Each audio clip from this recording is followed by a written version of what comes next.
Hi, my name is Joel Dick, and I have some conflicting thoughts on social media. Quite frankly, I'm just not a huge fan. I remember a time where social media went from just being a place where you shared some pictures to family members and friends, and now it is people's livelihoods at this point. People have social media jobs where all they do is edit videos, market for businesses, and that's a big change. My opinion on social media really hasn't changed that much from 10 years ago. I saw it as a travesty of actual human connection, a distraction from the relationships right around us, and a need for popular attention online. With how you could procure your own online presence, do we truly know what's going on in people's minds? Or are we just seeing their persona that they want to put forward, their identity that they believe is the best for them at the time? The irony is not lost on me. I know that the only reason that I can have a platform like this where I have a chance to talk to 6,000 plus people online is because I have this platform that has been mostly made because of social media and the effort of one Dan Lotz. And although I think social media plays a very important role in connecting people, if you let it, it really can do more harm than good. I think the most dangerous thing that social media has changed is the way that we relate to people, the level of rapport that was built when you saw someone in person, saw their reactions, saw their emotions, saw how they reacted to you in a conversation. I think we've lost a lot of that nuance that used to strengthen real-world bonds. And I'm not saying that you can't have those bonds on the internet. It's just changed the way we look at those relationships. I don't think I'm saying anything crazy when I say that relationships that are just, purely online will never be as fulfilling as relationships that are in person. So in my mind, in my worldview is that fostering online relationships will never be as valuable as fostering in-person relationships. Another aspect of social media that I see as being a problem is the fact that you're building your own brand on social media means that when someone talks about your work, they really can't talk about your work without talking about you and your brand. We live in a day and age where you can't have an opinion on someone's work without them feeling like you attack them personally and don't like them. And I think that's a very dangerous precedent to set for filmmakers, artists, and even businesses. Social media has gone from an easy and stress-free place where people could just discuss things to the gateways to fame and success. And with that change comes a lot of downsides.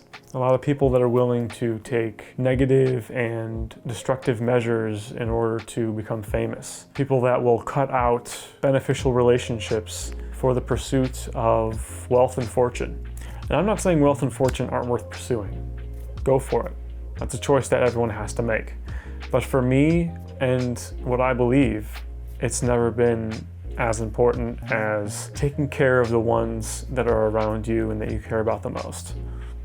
I don't want this to be a complete slugfest, so I'll end on something that I think that social media is not only good at, but is one of the main reasons why I'm going to continue pushing on and trying to grow my online presence through this channel and through my other social media platforms. And that is building a community around what you do in your work. In recent history, the independent film community comprised of a lot of lone wolves just going out on their own and doing their best to catch the eye of the Hollywood system.